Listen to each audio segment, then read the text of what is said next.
Hi everyone. Today I'm going to be talking about social connection. This is Matt. Say hi, Matt. Hi. We are climbing some Munros, and I'm going to be talking about the benefit of having positive social relationships in your life and why they're important. So stay tuned, and I'll keep you posted. All right, bye.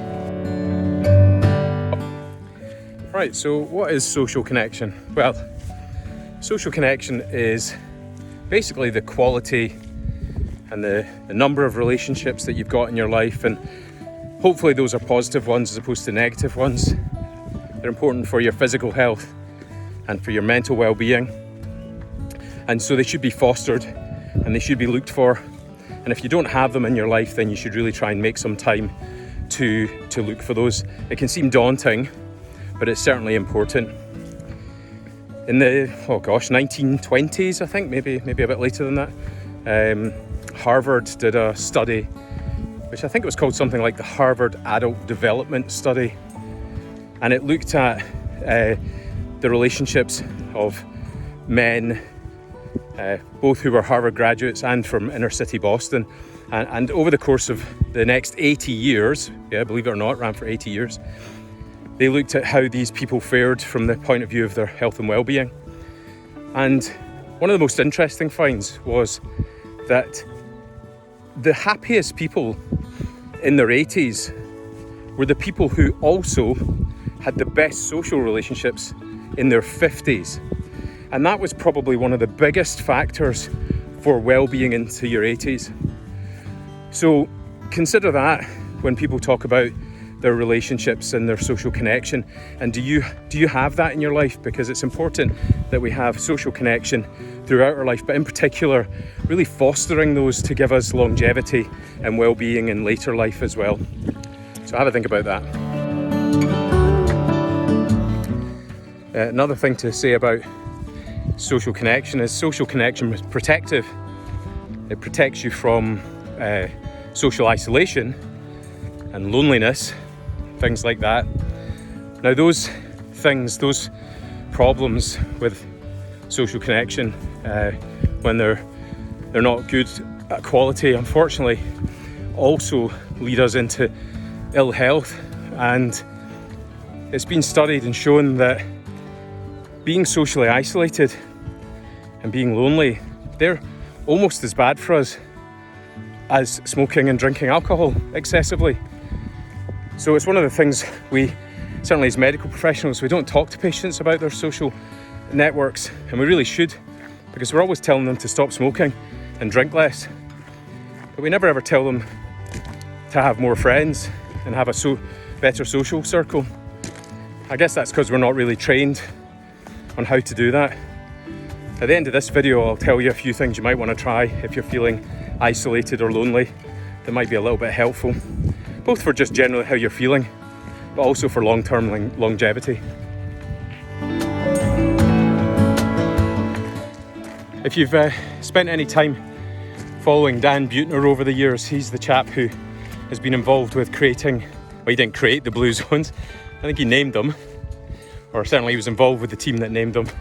And they were named the Blue Zones because they used a blue marker pen to stick a dot on a map to show where these people lived 100 years with good health.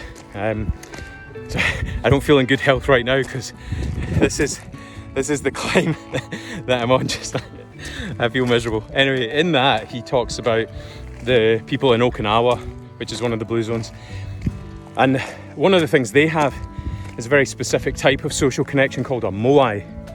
And a moai is effectively a group of your peers that you kind of have grown up with, maybe 5 or 6 people that you stay in touch with all your life.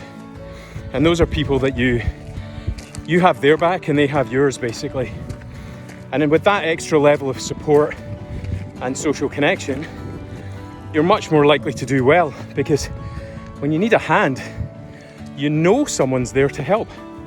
And also, when someone else needs a hand, you can help them. And that in itself is rewarding, and service is well known to improve health and well-being. on many levels. So get yourself a moai. I hope I'm pronouncing it right. And make sure they're a good quality moai. Sorry, going up steps now. Because the one thing about social connection, which is certainly important, is it has to be good social connection. So maybe stay away from those people that claim to be your friends but actually just lead you astray. You know who I'm talking about. All right. Oh, check out that view. Look at that. That's what you need to do. Get up a Monroe for the one day of the year where it's not boring or snowing. Brilliant. So why is it important to make sure that you've got good social connection? Well, that's, as I said, loneliness and isolation is really bad for you. And just to give you some numbers, if you've got social isolation, if you're socially isolated, your chance of dementia goes up by 50%, and your increase in heart disease goes up by 29%, and also your risk of a stroke goes up 32%, and you're more likely to be depressed and anxious and have problems with your mental health as well. So it's very, very clear that with risks like that, people should be paying as much attention as they can to their social network, but also the people around you, healthcare professionals, folk like that. We should also be involved with trying to improve those, because if they're harming people, we should be doing our best to try and prevent that harm. So just some numbers for you to think about.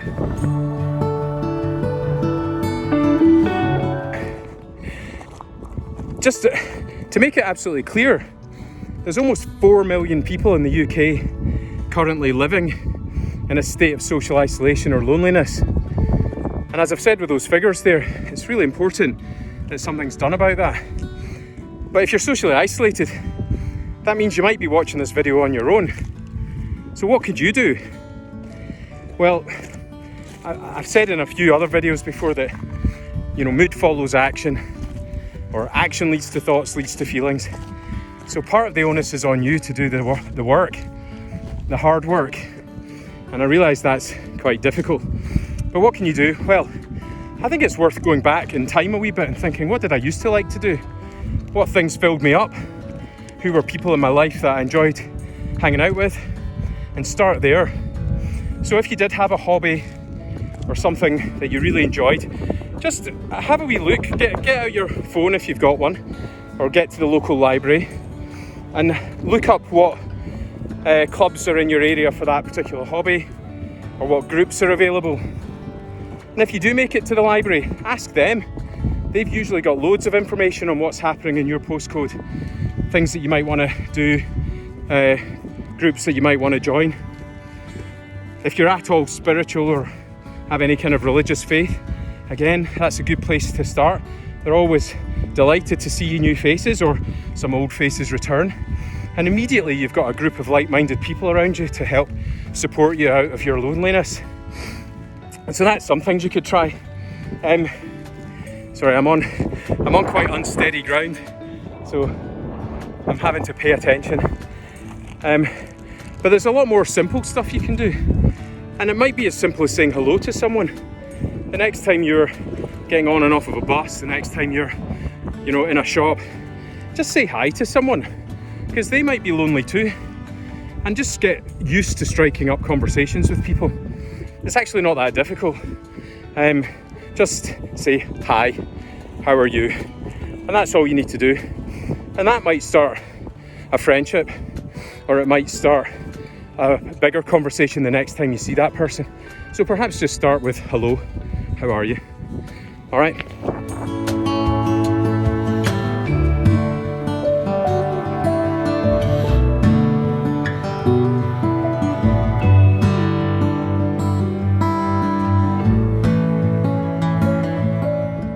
So, I'm talking about social connection, but I just would like to point out that Matthew here takes it to the next level, where he climbs a Monroe but still manages to bring an entire coffee cafetiere so that we can have a tasty mug of coffee at the top. That's surely what friendship's about. Okay, so here we are at the top of one of the Munros. Which Munro is this? Benagoin, I think. Anyway, cheers. Here's to social connection. Nice. Perfect. Okay, so what does social connection do? Well, there's a few things it does. I mean, primarily it gives you emotional support. So when you're feeling down, times are hard, you've got people that you can rely on. There's also physical support. You know, if you have to get somewhere and you need a lift and you don't have anyone to take you, well, if you've got a good social network, then, you know, someone can help you get there. And it also provides trust and resilience, because if you do things for people and they can do things for you, then, you know, you build up bonds with those folk. And most importantly, like I said at the beginning, social isolation and loneliness is really bad for your physical and mental health. Sorry, that's Matt, who's supposed to be giving me all the social support, and he's making a racket in the background, packing up the coffee.